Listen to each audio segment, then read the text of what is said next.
Good morning, everyone. It's Graham Coath with My Music, and today I'm going to be talking to Colin Moulding. But first, this.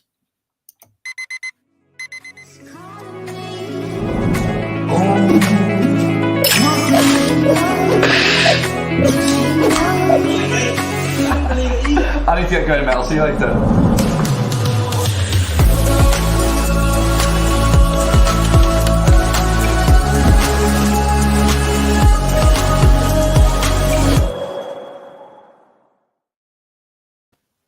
Colin, thanks for joining me today and talking about your music.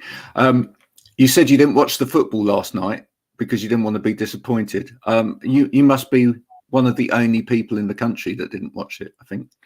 Well, I used to watch it. I used to watch the big games, but I don't know. I think football's lost its way. It's all about money, I think, now.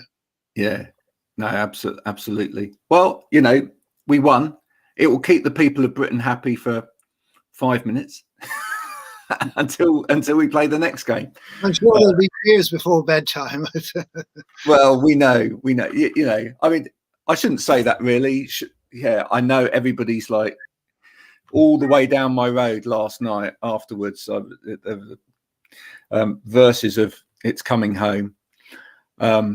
So Skinner, you know, will be really pleased that, you know, the royalties will start pouring in again for his song. Someone will certainly gain. So you're back out with a single, "The Hardest Battle," coming up, which is I love the coat of arms, by the way. Is there a significance in the sort of coat of arms that you've got on the artwork? In the lyrics, it says it describes sort of birds, and in the last verse it said, "Strange little bird." You know, I've forgotten the own lyrics now, but something about what's the strangest bird that I know? Yeah, and I suppose it's the griffin. So I thought I'll scout around for griffins. Yeah. As you do. I'll scout around for griffins. So I found one and we used it. Yeah, but it's got a crown on, so it obviously thinks highly of itself, you know. So are you into history, by the way? Is history a big thing for you? Yes, I like churches, places of antiquity, I suppose. Yeah, I don't think we look after them enough over here, you know. Well, do you know what? That's a really interesting thing, because I'm going to tell you a little story now. My foray into, or my introduction into XTC was actually through my uncle, who's obviously a fair bit older than me. But I went to stay at my uncle's house in Hastings, which has obviously got a lot of historical factors to it. And he's an architect, but he had these XTC albums, which I was fascinated by. And I was fascinated by him, really, as well as a character, because my family never really talked very much about each other, or they don't really talk full stop. But he was always a really quirky character and always really interested in history. And you could tell he was quirky because he had two cats, one named Black One and one named White One. And in the end, he ended up being a restoration architect. He was incredibly interested in history and things like coats of arms. So it's just an interesting little segue there. He's the guy that introduced me in my life, introduced me to XTC. But he would be incredibly pleased that you're into churches as well, because he's actually saved and helped to restore many medieval churches. Well, when you go into them, you're immediately struck by that musty kind of smell, and you get that musty smell in secondhand bookshops as well. It's just the smell of age, you know. Yeah. I used to cycle round to a lot of churches, and I had this thing about putting my name in the visitors book, you know. Oh, you've done that. Yeah. I'm talking about sort of in the 60s, you know. And I was just a thing, you know, and I've stuck with it. I've always loved them, you know. So nothing more than that, really. Yeah, I forget what it's called now, but there's a the church in an estate going down south from here. I'm based in Somerset, and there's the original church, and then next to it, which is a ruin, and then next to it there's the church that replaced it. But the whole of the first church got destroyed by the Black Plague. All right. So it's like a Coventry Cathedral job, is it? Yeah. It's a really fascinating place. And again, you've got the book, like a little visitor's book there, and actually the visitor's book dates back to the original church as well. So it's just really interesting to see that history. Right. What's the name of the church? Do you know what? It escapes me. I'll probably find out afterwards, and I'll text you to you know what it is. But it's part of the same development as Morwellham Quay, where you can go on site, and that's a mine, and you can dress up in old mining clothes and whatever, and go down the mine. It's really quite a wonderful place. I love escaping back into history for 5 minutes. I think it reminds us of where we came from. Yeah, certainly, yeah. So, tell me, the harmonies on this song, wonderful. So, are you still? I mean, you still loving singing? Yes, I love singing. Yes, because of the pandemic, I had to pretty much plug everything up and do everything myself. You know, that was a bit of a test. Lots of vocals to do, and only one person to do it, you know. So yeah, so it was done kind of piecemeal, you know, one thing after another, and yeah, it takes ages. Plus, there was equipment problems. I couldn't record a note for 5 months because there was something up with the vocal chain. Oh no, drop in volume, which I couldn't figure out what it was. So lots of pieces of equipment had to go away to the menders, and trying to get anything repaired with the pandemic going on is a bit of a nightmare, really. Yeah. So you were well practiced by the time you came to actually record it then. Actually. It was quite frustrating, but I always find that recording is not the best bit for me. Right. I enjoy the process of discovery, and you know, it's like that Hitchcock thing where he didn't particularly like making his films. What he enjoyed was doing the storyboarding, you know. So yeah. He could kind of draw what he wanted to see in the camera, and I think that was thrilling to him. And yeah. So where does that process start for you then? Does that actually start with? Do you actually write notes down about what a song should be about first, before you even start to put a note down, or are you talking about sort of sketching things out on an instrument as well? Well, the lyrics and the music are arrived at different times usually, and then some sort of marriage takes place. With the music, I'm on the hardest battle. I was just noodling with the chords of Nimrod by Algar, and just playing them, what I thought, of course, getting them all wrong, as one does. Doesn't matter, does it? It's out of that wrongness that the song will come, you know.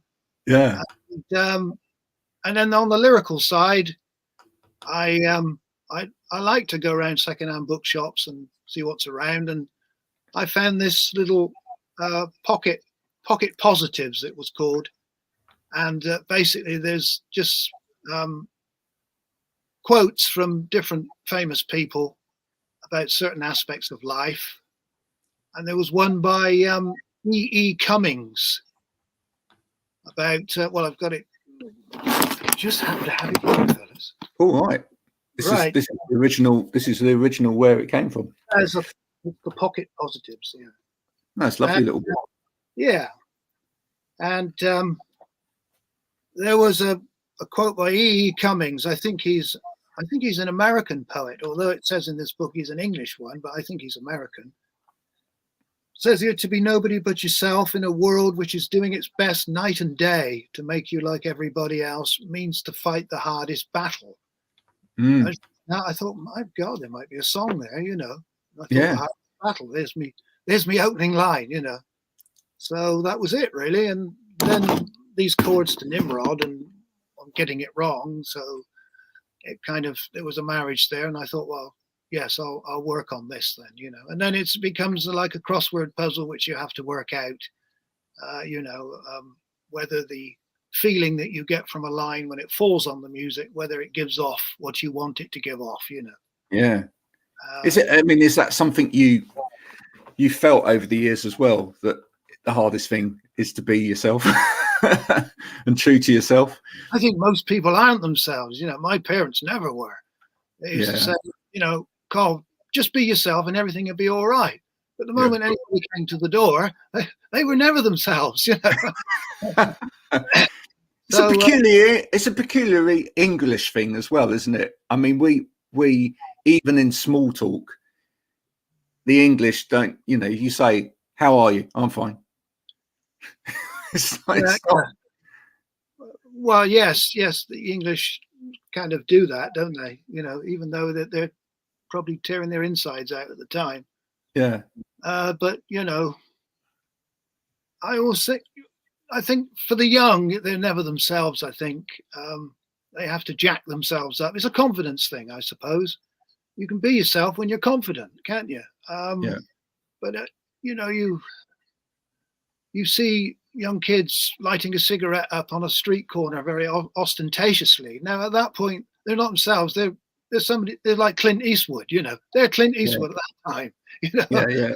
And, or going on their phones very ostentatious. Well, I was going to say that. Do you think that's even more of a realism these days with technology and the fact that everybody is hiding behind a piece of technology, and we're all having these conversations with all these people that we don't even know, and you're having to put an affront on?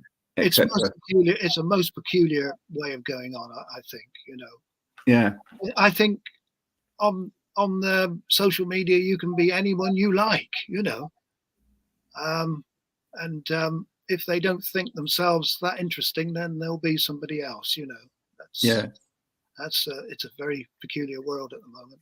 I think you have to really know yourself first before you do it, if you're going to avoid going mad or certainly having issues. Because I mean, that's my day job, is I'm a social media marketer. But you know, at the end of the day, I think you have to be really comfortable in your own skin, and you have to be really comfortable with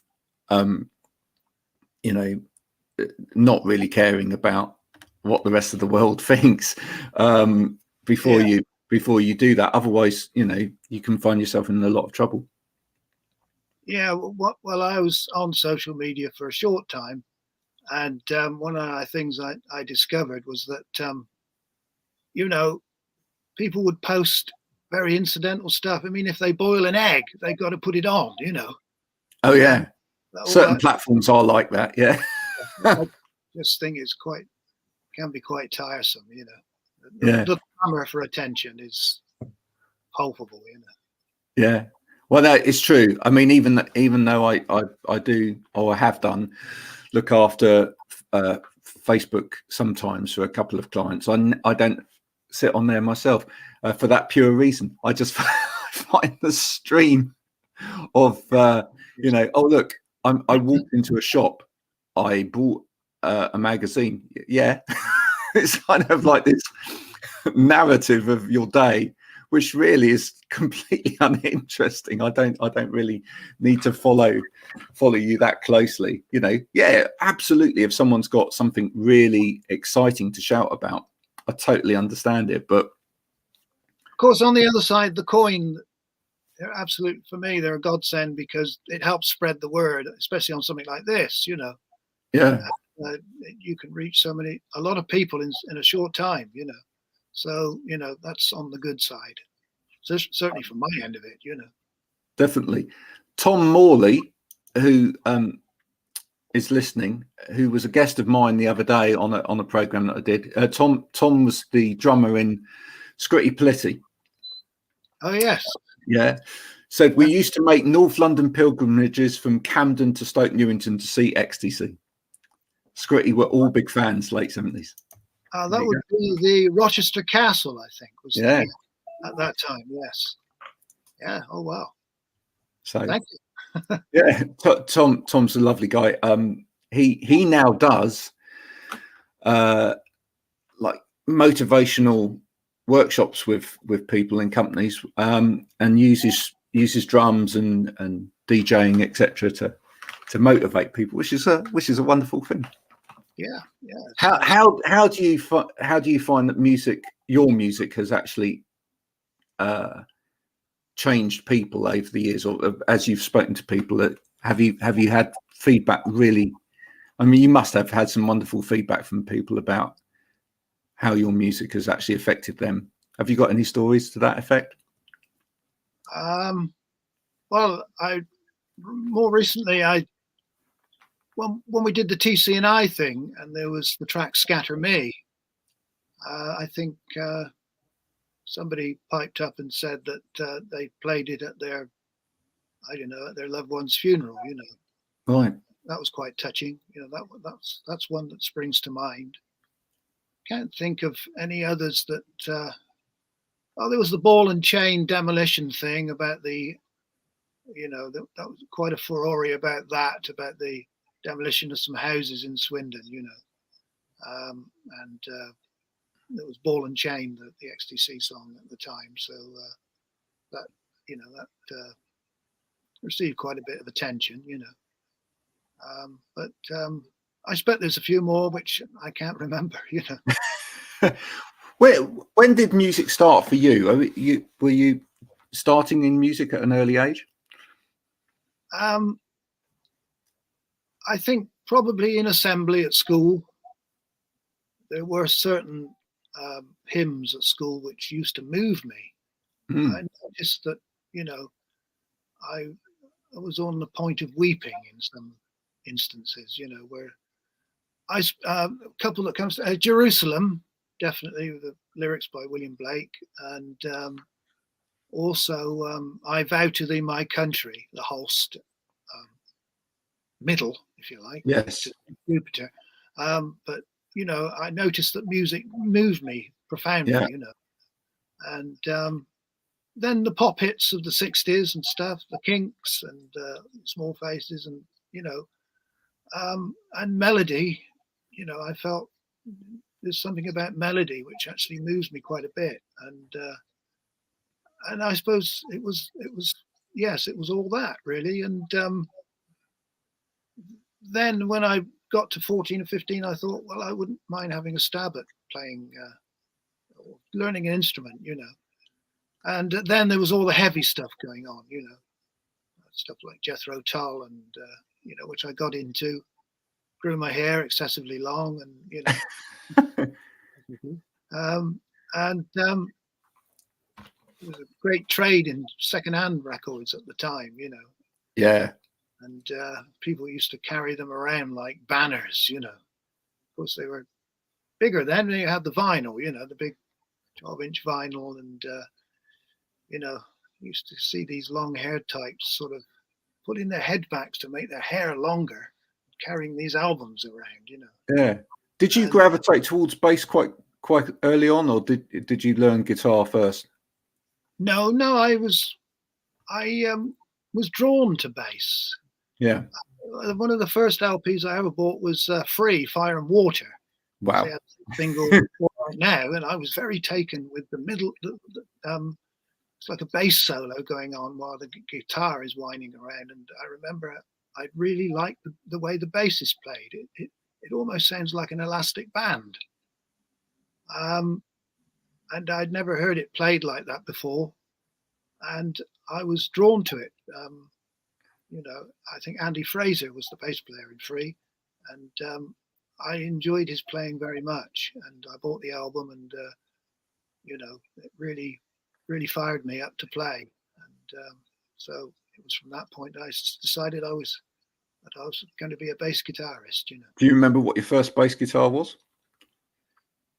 Yes, it was a Shaftesbury copy All right. of a Rickenbacker. Yeah. Not the Rickenbacker, not the 4001 big horn that you get at the front. No, not one of them. It was the other one.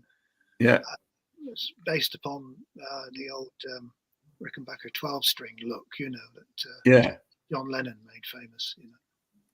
Yeah, it was that shape, and it was a huge dent out of it, which Andy informed me was his mate, and he'd flogged it to Kempster's, the local music store, and I bought it from Kempster's. So he knew the background of how the dent got there, you know. Do you know what? Do you know what I love about? I don't know whether it happens quite so much now, but back in the day, I mean, even when I was 14 and went into a band or whatever, there was so much of this buying everybody else's instrument, or you sort of bought instruments that you knew the history of, because even if they'd sold it to the local music shop, as you say, someone would go, well, yeah, my mate had that, and they've just sold it to the music shop, and if you go down there now, you can get it. It doesn't. I don't know whether those things happen anymore, but I love that kind of history of instruments. Yeah, well, I knew somebody who had a Rickenbacker. See, at the time, the playing of Chris Squire in Yes, that fired a lot of people up. Didn't it just? Yeah. That guy sold more Rickenbacker basses than anybody, I think. Yeah, I think so. And I know a guy who worked in the local music store, Kempster's, and he said he'd bought the bass and was just keeping it under his bed. He couldn't play it and didn't really wish to play it because he wanted to keep it in mint condition, you know. So he, yeah, it was bizarre, but he had this Rickenbacker, just like Chris Squire's, under his bed. And I tried to coax him to sell it to me, but he wouldn't, you know. What a waste. What a waste. Yeah. Yeah. Oh my word. Yeah. Did you like Yes, or was it just? Yes, I got into them at the time. Yeah. Yeah. Fragile and Close to the Edge, you know, Roundabout, and you know, Yours is No Disgrace, and all those. You know. I have to admit. Yeah. I mean, Fragile was my first Yes album, and you just. Yeah. You sort of sat there, and I must admit, you just gravitate to that bass because you just think, yes, how does he do that? Not enough bark on it, and also enough weight as well. Yeah, a great sound. Of course, I went to see Yes, the latest incarnation of Yes, with Billy Squire playing bass, and I worked with Billy on a few tracks. I've supplied vocals to some of the tracks that he's worked on. Yeah. And he said, well, we're touring in the UK. Do you want to come to Oxford New Theatre to see us? And that, you know, and we'd been working online. I'd never met him. And he said, well, come to New Theatre and you can come backstage and meet the guys, you know. And oh, cool. Billy's been on this program. So, he was holed up in California. And desperate to get out and play live music again. Are you desperate to go out and play again in front of people, or are you quite happy now? No, I'm just making music. I'm happy, I think. Well, I've been a studio musician for 35 years, so you know, playing those TC&I gigs was a bit of a shock to the system, really. I mean, that was really why I wanted to finish it with Terry, but not because we weren't getting along. We're still good together, but his agenda was slightly different to mine. You know, he wanted to play live and basically pick up the chalice where we left off in 1982. And I said, well, it's not really my bag, but you know, you've been kind enough to help me out with the EP. Yeah. And, okay, we'll do some shows, you know. But I didn't really want to tour the world, and I said, well, what about having some set piece shows here in Swindon, you know? And so that's what we did, and it worked out really good, you know. But I didn't really want to expand on that, and I didn't want any resentment setting up, so I thought it best to just leave it there, you know. Well, I will be amiss if I don't mention at this point, by the way, that Keeley, who's a up and coming singer-songwriter who I interviewed the other day, said you are without doubt her favourite ever bass player, and one of her favourite singer-songwriters as well. So she'll be really pleased that I've mentioned that. And check her out because she's writing some great stuff.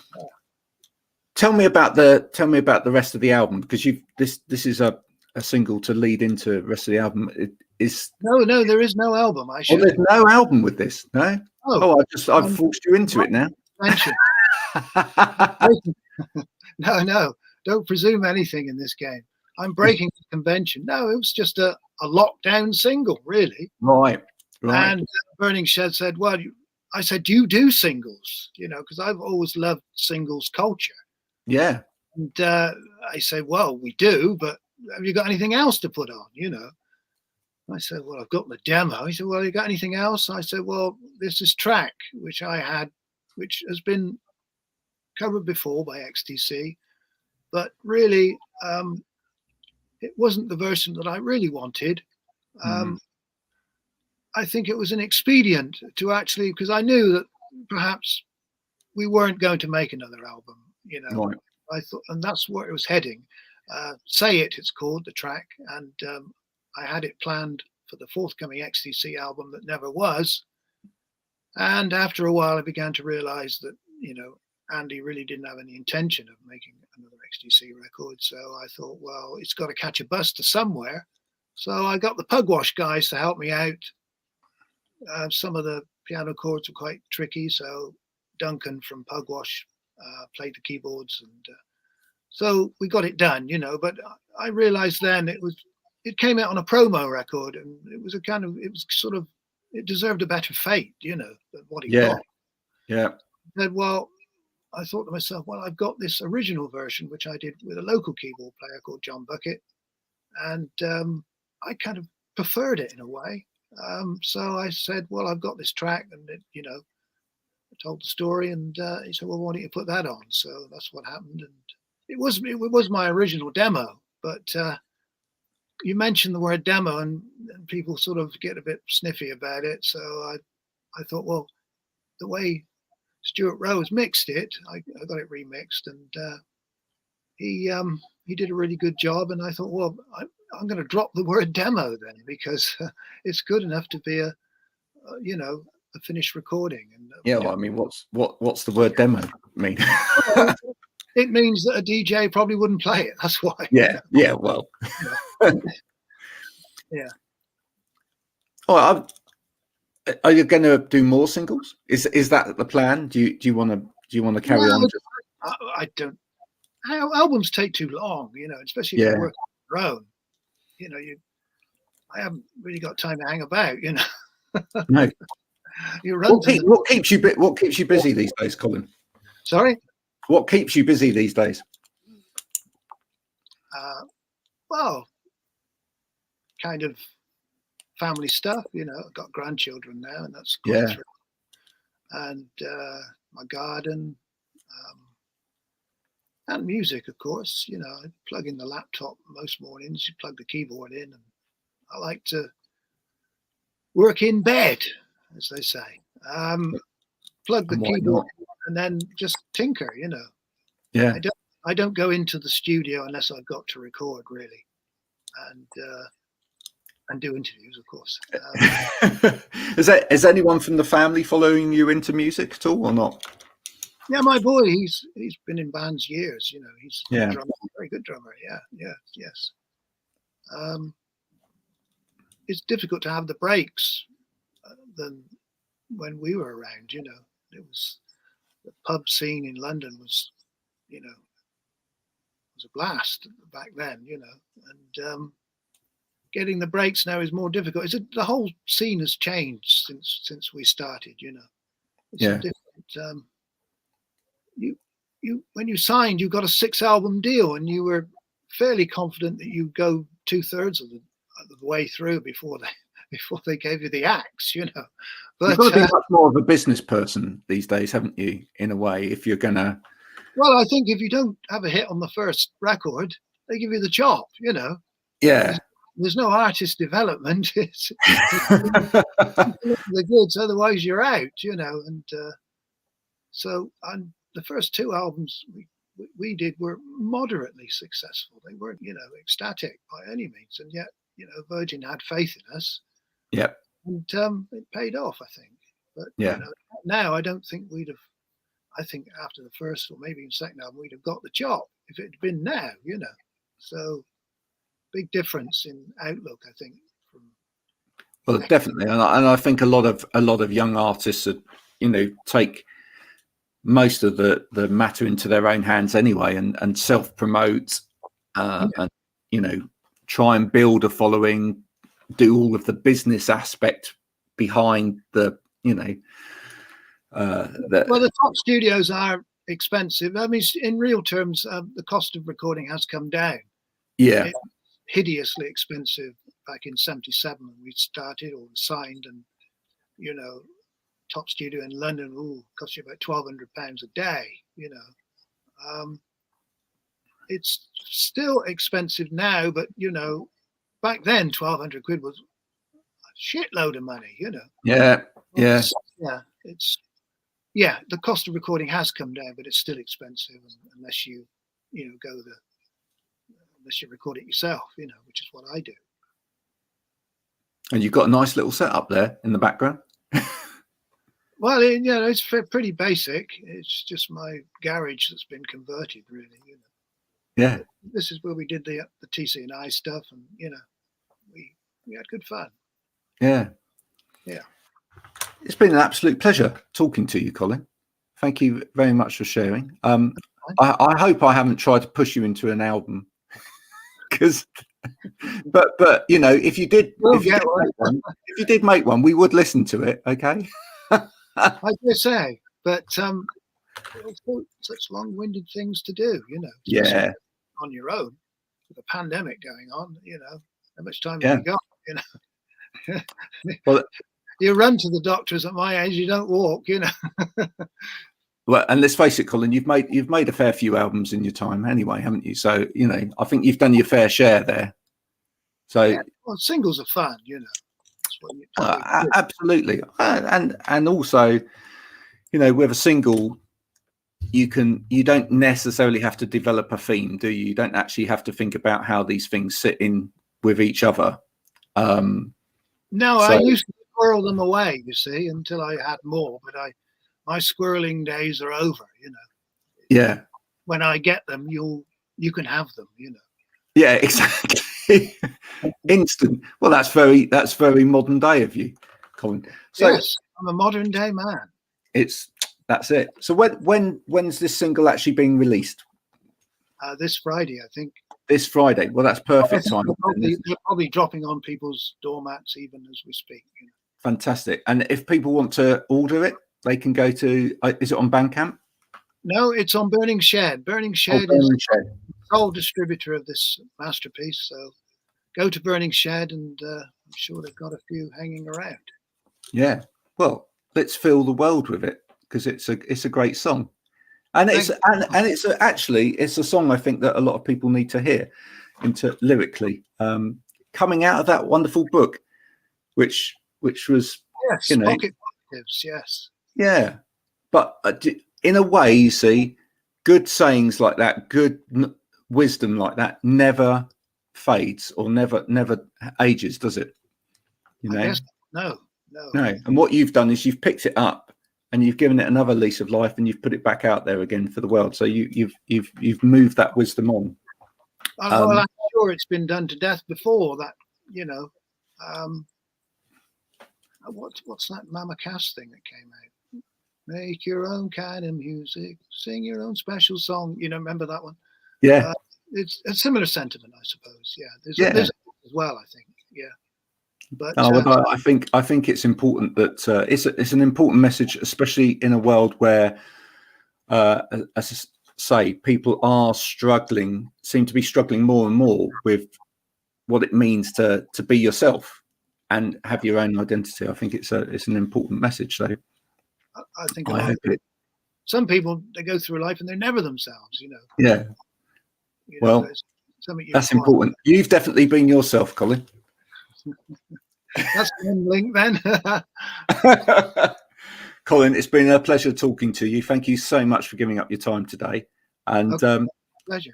I look forward to hearing more music from you in the future in single form. Yeah, okay, Graham. Nice to talk to you. Thanks very much. Nice to talk to you. Cheers, Colin. Yeah, Bye for bye. now.